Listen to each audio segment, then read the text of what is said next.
much, Dr. Zakalska. Thank you, Tala. Thank you, the audience. Sorry we couldn't address all these questions. We had to stick with the schedule. It's getting late in Ukraine. So it is my great honor and pleasure to introduce our next speaker, who is the last but not least a speaker for our symposium, Sергій Янчук. Сергій Янчук graduated from the Ternopil State Pedagogical University in Ukraine with a diploma of specialist in philology. Between 1999 and 2003, he served in the Ukrainian military and trained with the U.S. Army in Lackland Air Force Base, Texas, in Camp Cook, Louisiana, and in Fort Bragg, North Carolina. From August 2001 till August 2002, he was on a tour duty peacekeeping mission in Kosovo. Later that year, he took a position in the newly created Department of Translation Studies at National Hnatyuk Pedagogical University of Ternopil, Ukraine, where he worked as a teacher of English from October 2003 until December 2007. In October of 2007, he became a postgraduate student at the Institute of Philology, the Department of Theory and Practice of Translation from the English language at the Taras Shevchenko National University of Kyiv. From September 2009 to February 22, he worked as a language instructor at the Chair of Military Translation, Foreign Languages Department at the Military Institute of Kyiv National Taras Shevchenko University.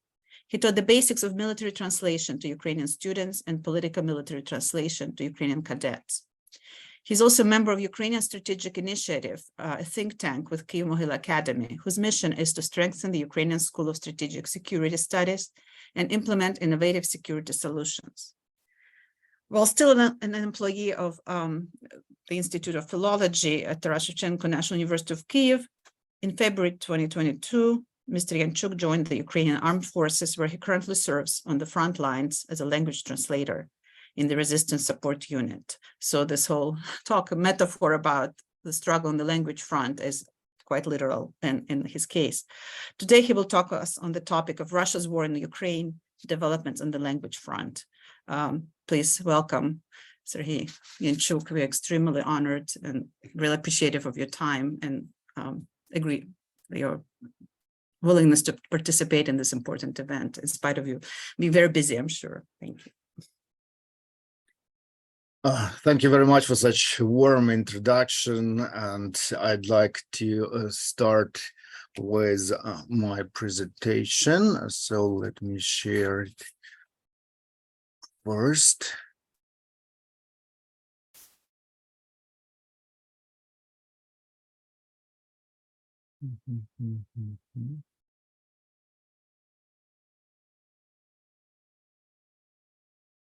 Just a second.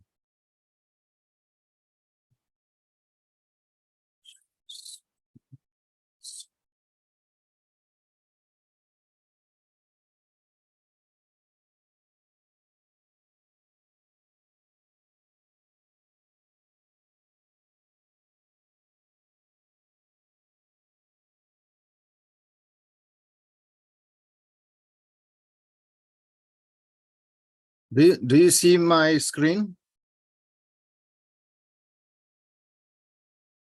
Yes. Yes, it is. Oh, okay. You can maybe make them full screen, but it's still good. Yeah, like to press like the animation button, animация слайдів. Just a second. It is in animation mode on my computer. I don't see. Oh, it's still perfect, I think, like it seems. Yeah, we can see clearly. Okay. Well, I'm just using two screens. That's why I'm just switching between them and trying to get that done. Okay, I believe we can start with all the technical nitty-gritty down. Well, for common people, there is such thing as a language which usually goes unnoticed, especially in the free world. So it's mostly like means of communication, nothing else.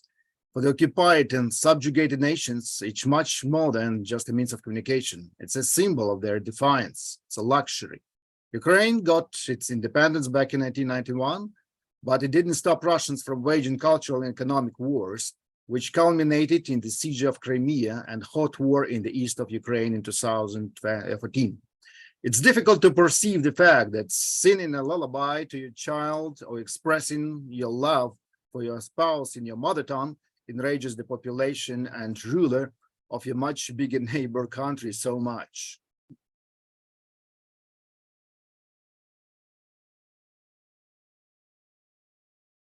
So the hatred for everything Ukrainian exceeds their love and care for their own. Russians have the same attitude to other bordering nations, but destroying Ukrainian statehood is of utmost importance for them, because otherwise they claim for the heritage of the Kievan Rus is futile. That's why Russians ruthlessly bombard our cities and villages with the ballistic and cruise missiles, rockets and artillery shells, even white phosphorus bombs. That is why they commit so many war crimes like mass murder of civilians and other atrocities, especially gang rape of women and even kids. So here we have to go through something which I call historical parallels, some historic recurrences which can explain why the situation which we have on hand right now is not something new. So the history repeats itself. Nowadays, the free world is following the developments on the front line of Russian war in Ukraine.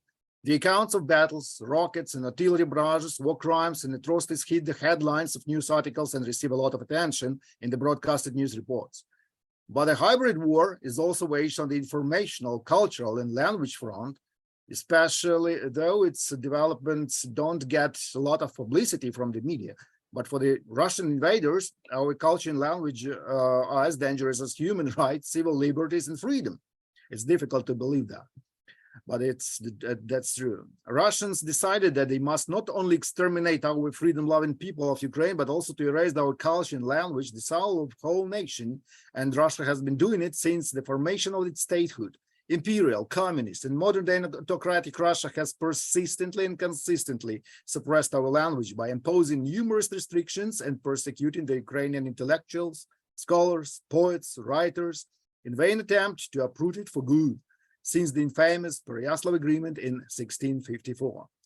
As a result of it, Ukraine was submitted to Russian rule, so one can only imagine what does it take for a nation to resist its cultural and language suppression for almost 400 years. There are 134 documented acts of suppression of the Ukrainian language during the period for more than almost 100 years.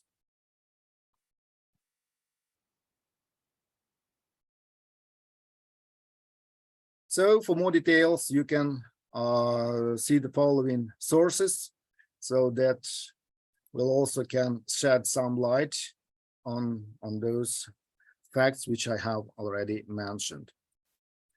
So Valu, just a few, the most notorious examples to illustrate the consistency of Russian suppression of the Ukrainian culture and language.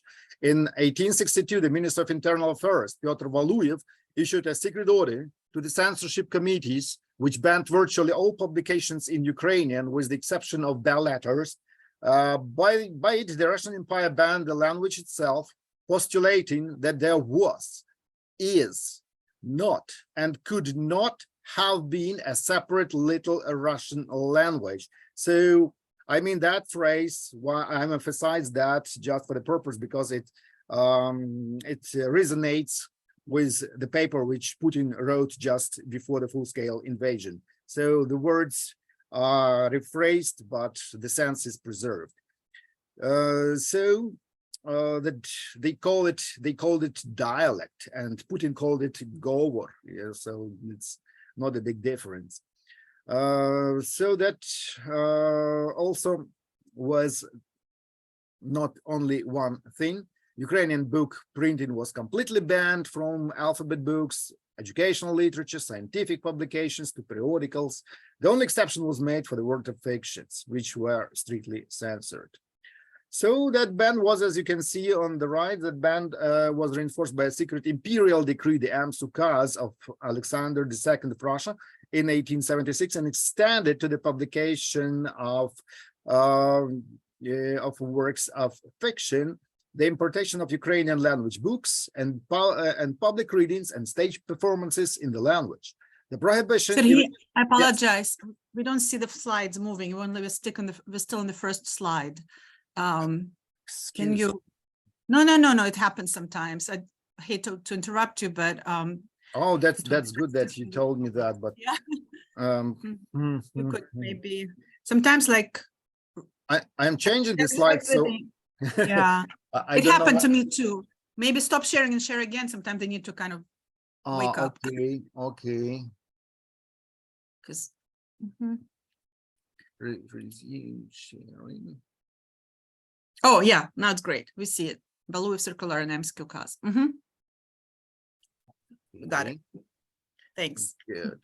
I'm trying to go in full screen mode, but it doesn't. Okay. Just give me a second.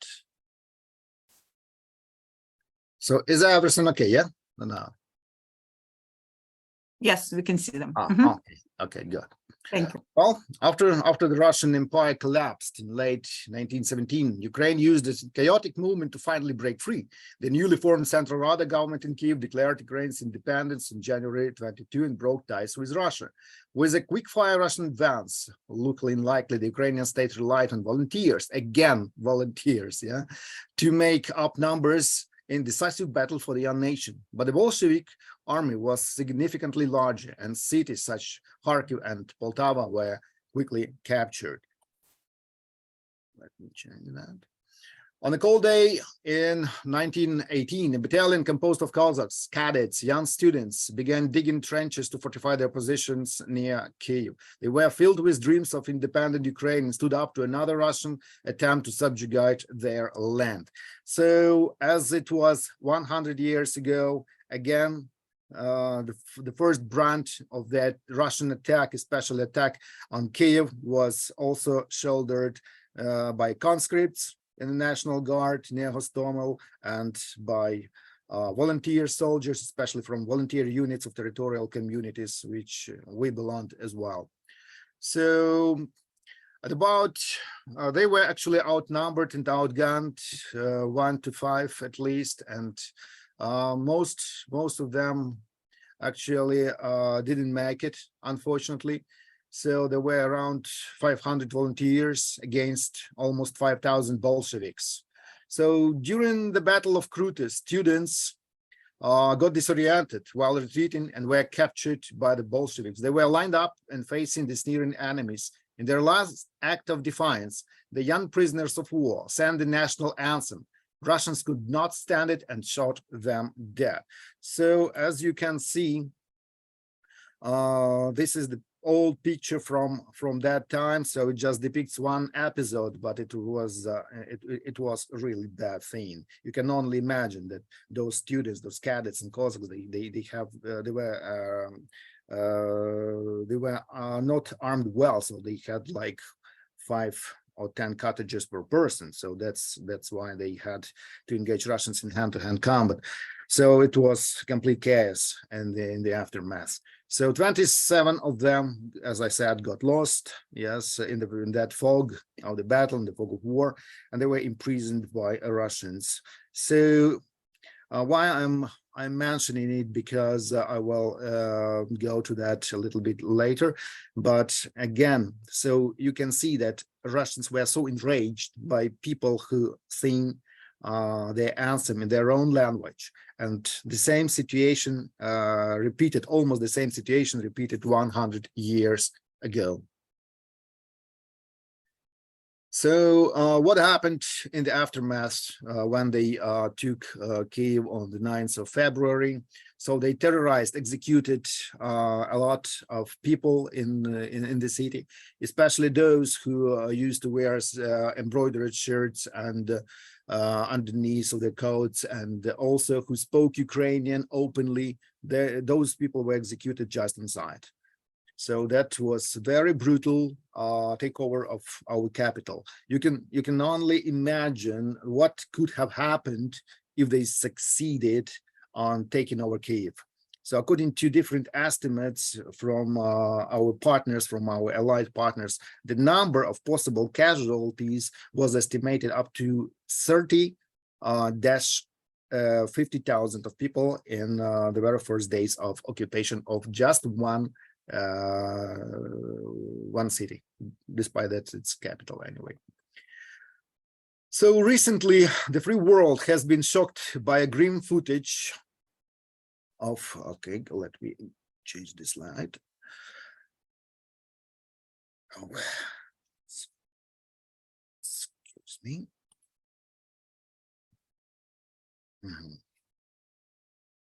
Yeah. The free world has been shocked by grim footage of the cold-blooded execution of a captured Ukrainian soldiers, the heinous crime committed by Russian invaders who shot the Ukrainian POW to death with multiple volleys of automatic weapon at a point-blank range. So at first, Russian brutes were enjoying themselves, sneering at their prisoners who kept unbelievable self-control under such circumstances. But the moment he said glory to Ukraine, they cursed and opened fire from several directions. Russians kept firing even after the dead body of Ukrainian hero collapsed on the shallow grave, which he assumedly was made to dig before. So as you can see, centuries pass, but Russians' brutality doesn't cease. A leopard never changes its spots. In 2014, almost 100 years ago, after the Bolshevik invasion, renewed Russia started a hybrid war against Ukraine, playing by the same book. Since then, it has been waged in different realms, domains, and dimensions, including the realm of culture and language, which is the subject of this examination. Besides the battles for the cities and villages, there are battles which aim at winning the hearts and minds of people. The result of such battles manifest themselves in Russian attempts to eradicate the Ukrainian language on the temporarily occupied territories. They employ all the possible methods, starting from burning Ukrainian books and finishing with persecuting those who speak Ukrainian. So here you can see the case in the town of Rowanki, and there are not many evidence that actually goes against that. So usually people cannot take pictures, but sometimes even in the occupied territories, people manage to do that despite they can be persecuted for that. So in this city, for example, the books were taken from collections of public and school libraries and burned. And it should be noted that Russians borrowed practice from the Nazi Germany. I believe everyone has seen those notorious pictures from the Second World War when Nazis paraded during the nights and burned pictures of those writers whom they despised and whom they believed were harmful for their ideology. So the same pattern is repeated in Ukraine, unfortunately, and this is just one single example. Since Russian invasion in 2014, there have been numerous atrocities committed by Russians and local collaborators against Ukrainian patriots.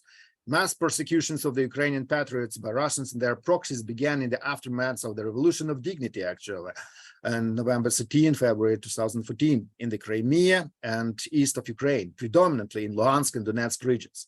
The most outrageous were cruel, heinous murders of those Ukrainians who were killed for their mother tongue, for flag, even for blue-yellow ribbon attached to the backpack.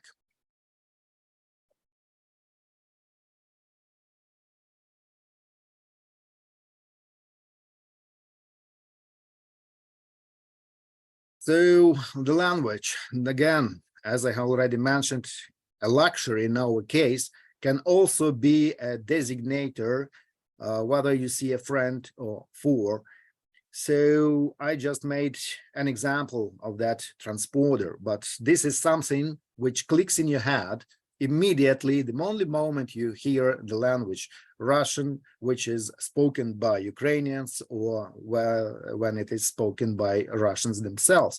So despite the fact that this is one language, it's absolutely different in pronunciation and different lexical units and in a part of even of style. So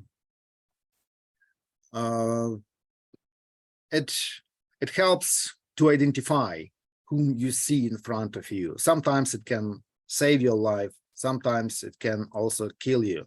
I will go to that a little bit later. So the first time when I realized the importance and significance of that transponder working in your mind quickly, it was my experience of a peacekeeping mission in Kosovo. At that time, it just dawned on me that I have already seen something similar in Kosovo. Something resonating from my past experience and something which I see today. At that time, I was participating in peacekeeping operation serving with Polukrbat, Multinational Brigade East, K4. So that was the first time when I learned the significance of culture and language in the multi-ethnic conflict. Putting it in military terms, the language was used for a friend of war identification. Both Serbs and Albanians used the language as a kind of transponder, distinguishing between friendly or hostile forces. The president Milosevic and his regime acted to exclude Albanians from education, banned the official use of the Albanian language, and severely restricted the use of Albanian symbols. Then Albanians paid back in the same coin. So you can only imagine that the situation was quite tense, and not getting into the political aspect of it, I can say that to some extent, the situation with Serbian and Albanian languages in Kosovo back in the day resonate with the situation in Ukraine after the very first incursions of Russian troops. Despite wearing different uniforms and substituting military insignia with the so-called St. Gregory ribbon, you can still identify whom do you see, who is standing in front of you. And I also remember one interesting episode when being a part of a convoy, we had to communicate with Albanians who were blocking the road. And we had, actually Americans had a Serbian interpreter who was born in the United States. But when they called her by her name, Albanians quickly realized that this person is of Serbian origin and maybe biased. So they totally refused to communicate with the peacekeepers. So that was a smart decision actually to change the situation in their favors. So American soldiers just put a BDU battle dress uniform on that interpreter with a tag that this is with insignia that this is private. And after that, communication went smoothly. But you see, even the moment you hear the name of, let's say adversary ethnicity, for them, it could have stopped all the negotiations for good. So that situation actually taught me a lot. And when the same thing happened in Ukraine, I mean, the rift, yes, in between the languages, between language affiliations, religions, everything which you cherish. So I got like clear understanding that it will develop in a certain way. So the first repercussions are pressing you down, then you accumulate all the necessary forces and reverse the trend. That's what I hope will happen in Ukraine.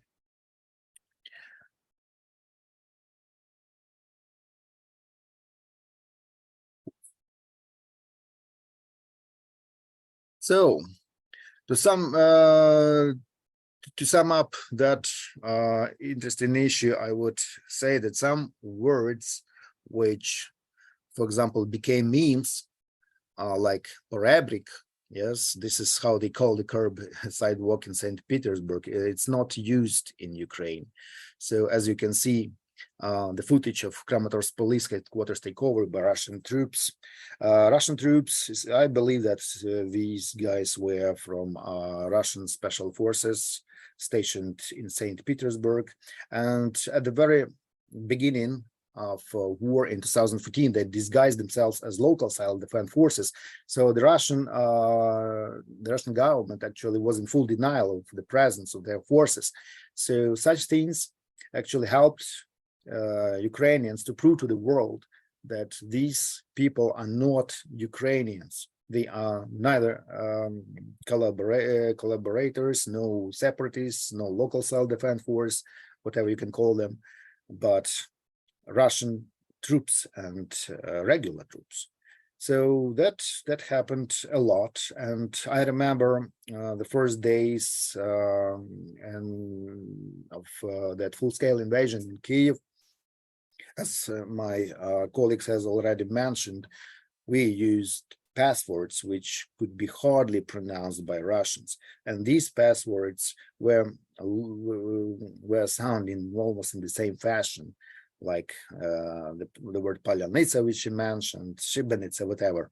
So even the way Russian sabotage groups tried to learn them, so it sounded just funny. So they could, that pronunciation and the style of speech usually gave them away really quickly.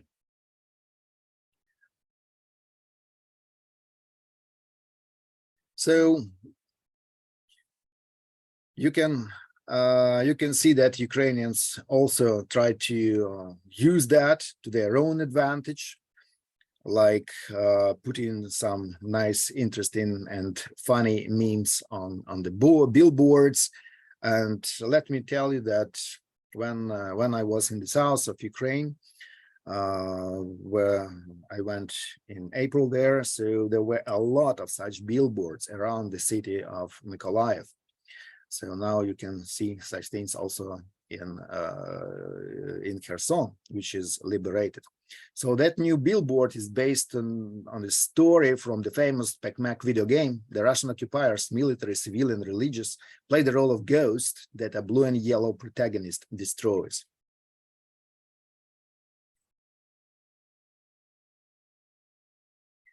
So this is my brother-in-arms, Dmitro Senyuka, also known as Demon. It was his call sign. He was our first casualty, and also he felt casualty due to the fact that when they were setting up an ambush to a Russian tank column in the north of Kyiv, that their commander was blocking with his armored vehicle a road, and very common cheap vehicle came to them, and there were two occupants, and one of them asked something like, why the road is blocked, or who are you, something very, very primitive, very common. But then when they left, as that commander later told me, it kicked in immediately because he was a veteran. He fought back in 2014. That the pronunciation was not typical, and in several hours they were attacked with rocket-propelled grenades, and that guy and one more female volunteer whose relatives actually decided to keep her profile low for their own reasons. They were our first casualties. So we can say that language can protect, language can also kill.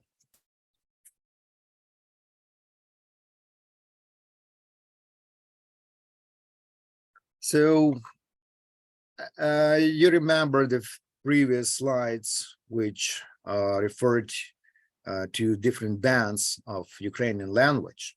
So today's ruler of Russia is doing absolutely the same.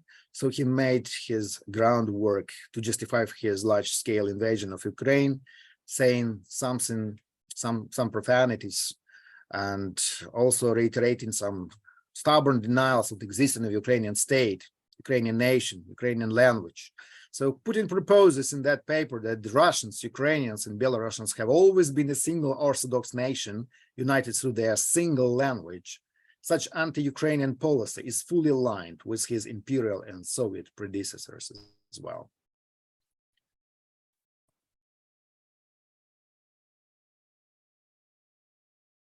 The symbolic significance of letter E. The Russian attacks on the language front are repelled by the governmental actors, NGOs, volunteers, and those brave Ukrainians who draw Ukrainian letter E, where it can be easily seen by a passerby. For the Russian occupiers, the local collaborators, it is a clear sign that the Ukrainian freedom-loving spirit is not eradicated. For the Ukrainians who suffer under Russian occupation, it is a symbol of defiance and resistance. It instills hope for the future deoccupation. On the left picture, you can on the left there is a picture with a pillar bearing letter E. So the significance of this letter comes from the fact that it doesn't appear in the Russian Cyrillic alphabet, and also one more fact that this letter was also used by our ancestors. So we can say that this is something which can be attributed only to one nation. That's why people decided to use it as a symbol of their defiance.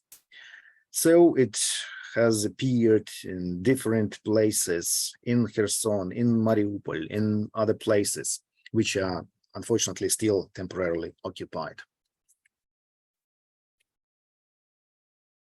As for the state actors, the protection of Ukrainian language is also conducted by our officials. For example, on the 21st of April, our president signed signed a bill which contains amendments to the law of the law of Ukraine on Ukrainian citizenship.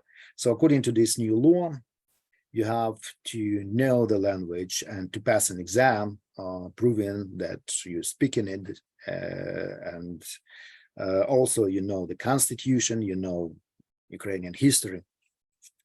So this is something which is done on behalf of our government. So with that being said, let me come to the conclusion.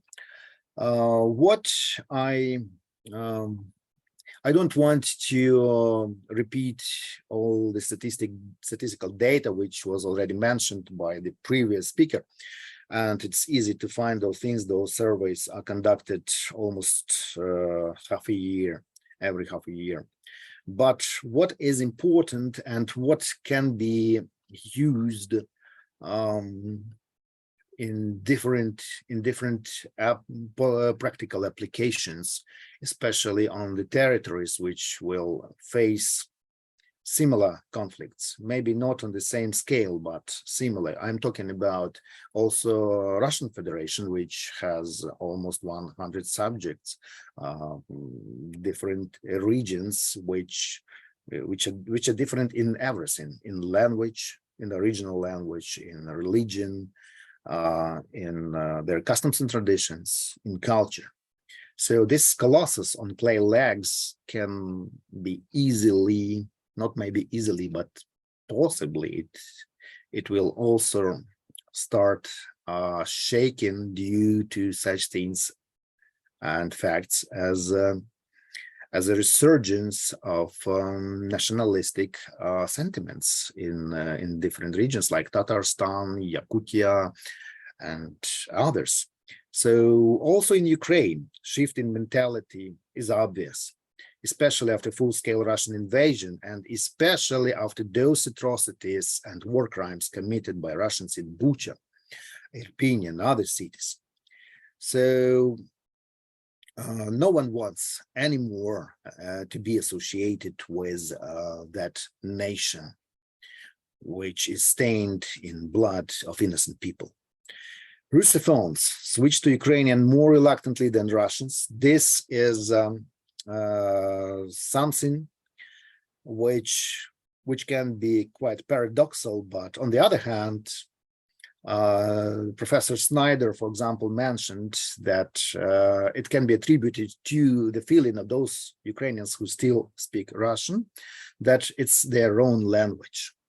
So they understand that this is a language of the invader, but at the same time, they believe into something which they call like their own ownership of the language. So that can be quite a surprising fact. But ethnic Russians, they are really willing, and they try their best to switch to Ukrainian. So they make a lot of mistakes. It can be seen on YouTube, for example, with soldiers who are trained in foreign countries. Sometimes they give interviews in Russian, and then they start apologizing and explaining that we have to get away from it as soon as possible, because that matters. So it's the matter of death and life. Other nationals started rejecting the Russian language in Ukraine because before that, even military dictionaries were mostly in Russians. I mean, dictionaries and glossaries which were compiled by foreigners, by Americans, for example. I saw such dictionaries and glossaries which were made in Germany even, but for the use in Ukraine, and now they switch to Ukrainian language. This is really good thing. And maybe among the military, I would say that there are a lot of military personnel who still speak Russian. And this is a proven fact that there is a tendency to curtail it, to reject it. But also, being frank with you, I have to say that it causes conflicts. Not on a big scale, not really harsh conflicts, but people sometimes, especially people from different regions of Ukraine, when they serve together, they just also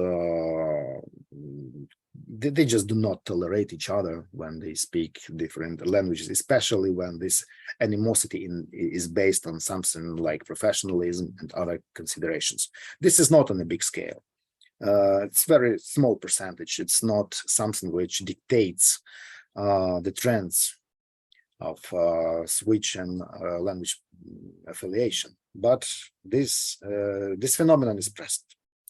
And maybe the final but very important thing which actually surprised me the most. So the children, in contrast to adults, are more prone to designating other kids and grown-ups as friendly and hostile. So I heard that a lot in the south of Ukraine, especially in situations when kids erect their own checkpoints. They mock the activity of adults in the military. Yes, they try to duplicate that somehow, to play games like they're military. And sometimes we stopped by, we gave them some candy, some stuff we could share with them. And usually their parents turned out to be Russian speaking. But those kids, they spoke only Ukrainian with us. So, and I heard in many cities, in many places, villages, which I visited after the full-scale invasion, the kids are the fastest to pick up that trend. They are very, very categoric in that. So when adults still tolerate the usage of Russian language, yes, among their friends, acquaintances, colleagues, doesn't matter.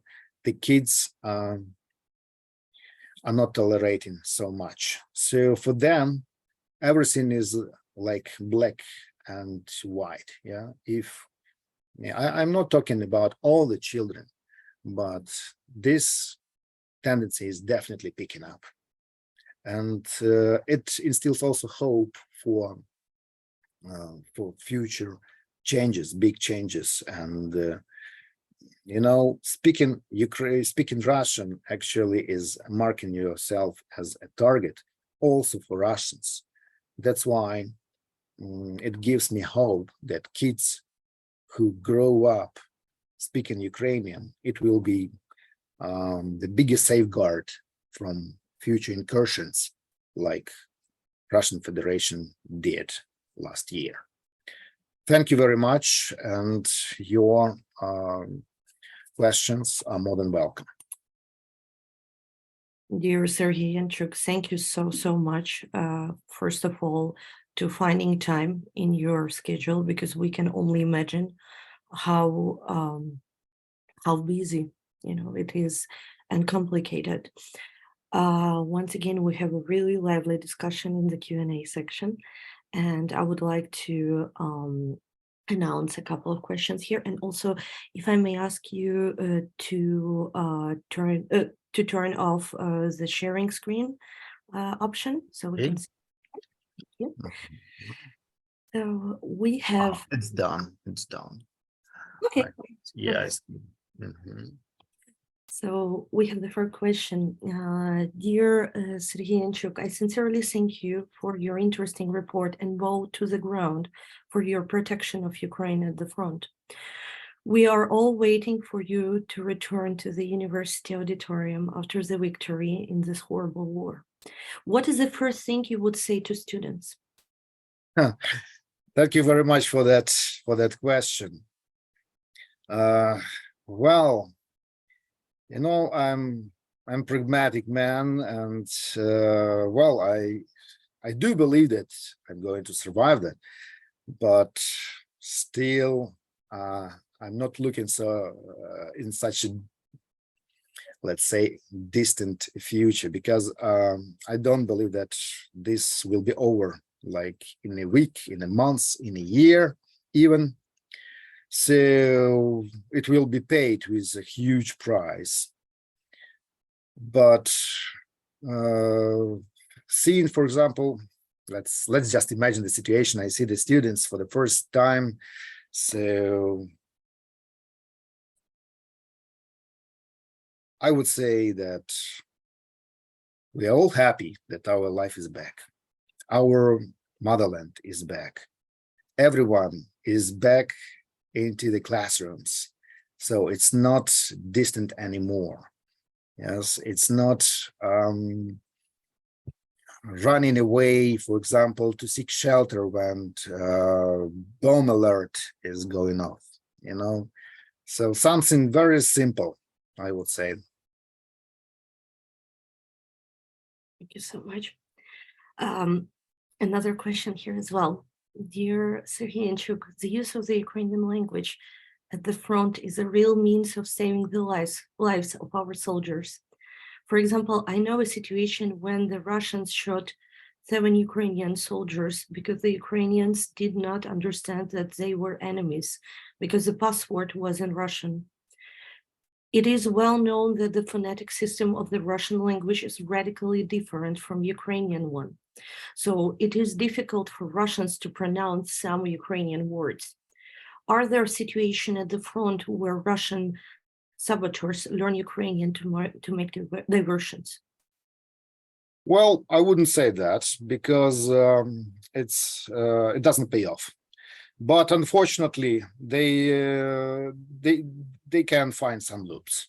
So what I'm talking about, usually they delegate this job, negotiating with the Ukrainians, especially when they try to infiltrate our lines, to defectors, to those who live in the occupied Crimeas, are they made to do that or voluntarily.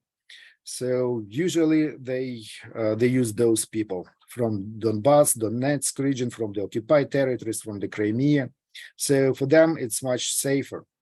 But the word ours or friendlies, which is pronounced like свои, so should give away Russians, because Ukrainians say it in a little bit different way, right? They pronounce it like свои. Yeah, so sometimes you feel the difference not just only in pronunciation, but also the melody, I would say. Yes, the tune. So you have to have a good ear. If you want to survive that, you have to develop some additional skills. So our languages are quite close, I would say, not as close as Ukrainian and Belarusian, for example, or Polish, but still. So we have to listen attentively and carefully, especially with the word свои or friendlies. I heard so many cases when Ukrainians were trapped by that word, and they were killed in trenches when Russians just came in point blank distance to them. So that's the reason to keep, to keep being put, I would say. Thank you so much for your answer. Another question here. According to what principle are such, so to say, battlefield nicknames, позывні,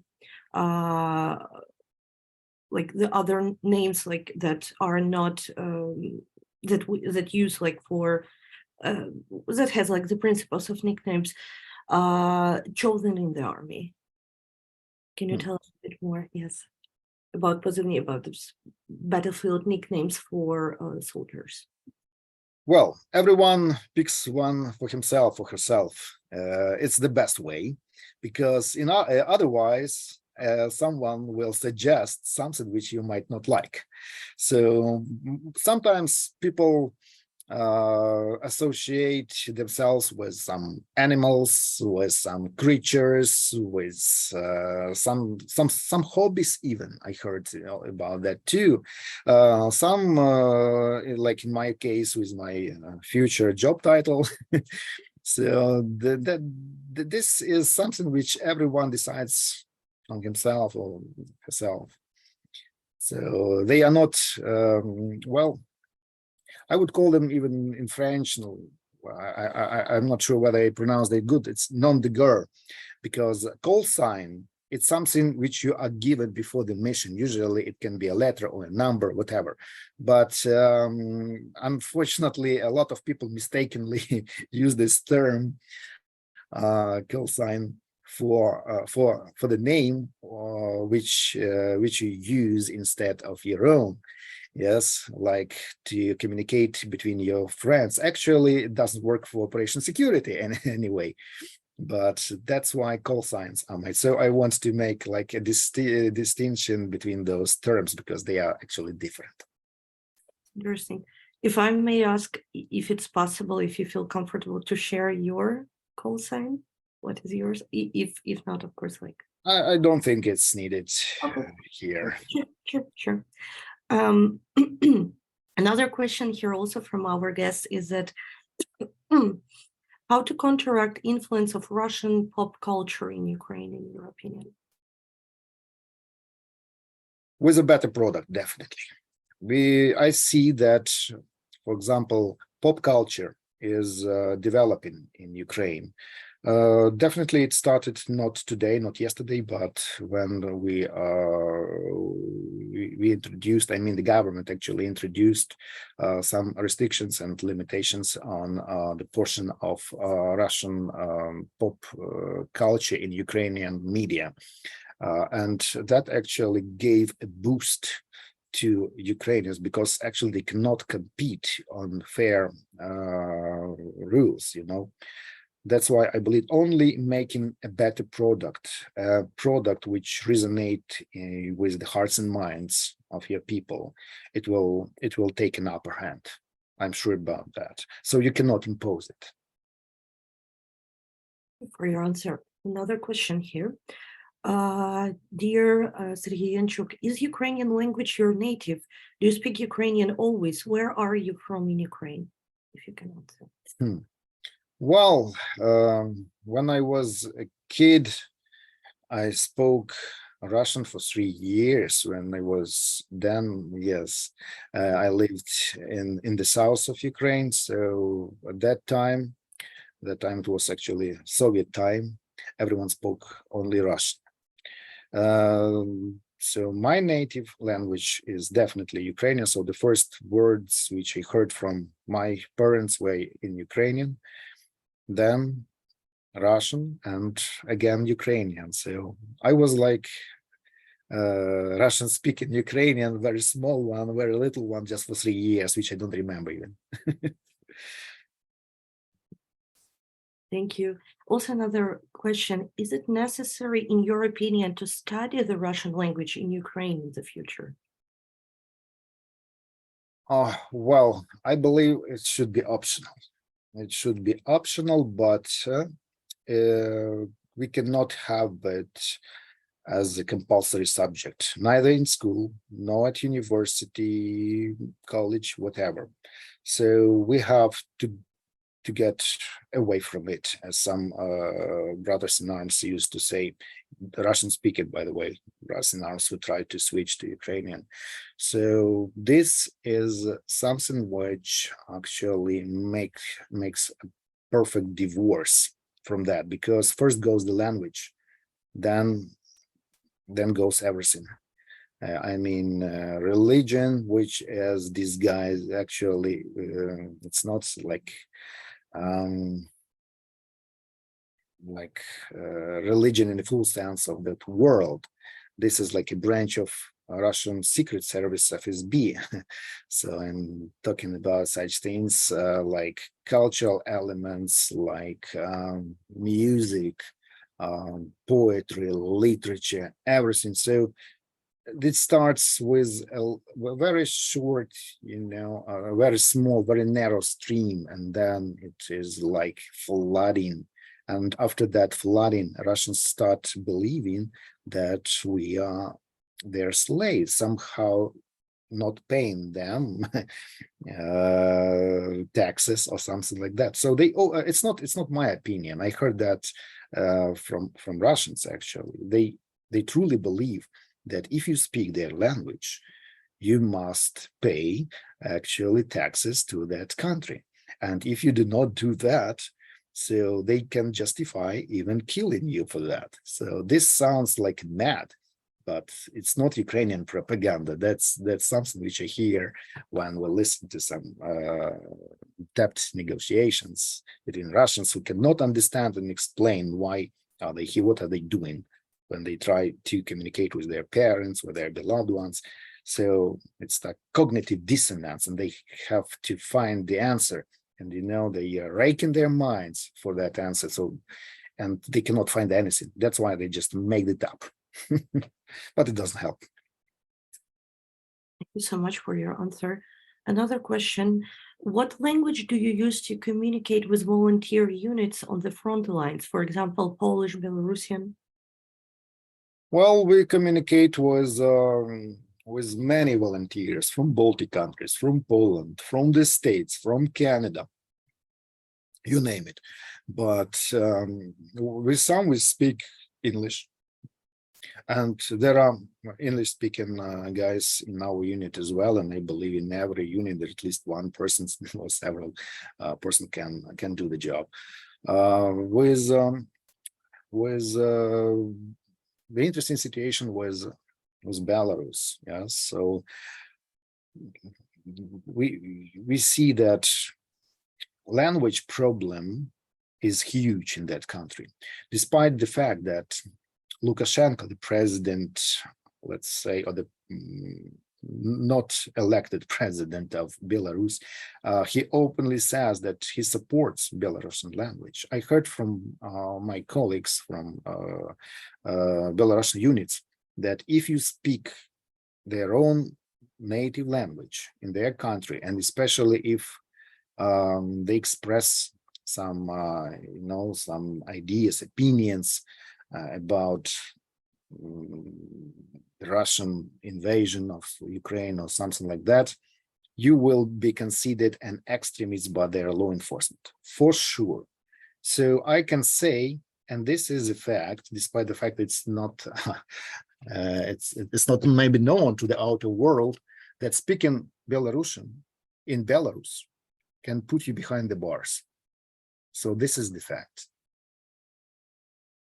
Thank you for your answer. And I will even add to this, due to my experience and talking with some people from Belarus, that even recently there was a case that person was put into the jail bars just for using Belarusian language for congratulation openly on using media to congratulate with the day of freedom in Belarus. So just to imagine the madness, yes, that person is put into the jail bars for just congratulating on the day of the freedom and for openly supporting anti-war in Ukraine. So yes, that's interesting observation here. Another question, what language, in what language foreign students study in Ukraine? If you can tell about, based on your background of as a teacher, like as a professor in the university. Well, they are taught in Ukrainian, but also in English. So, but this is not an easy process. Mostly we can see the transition to English.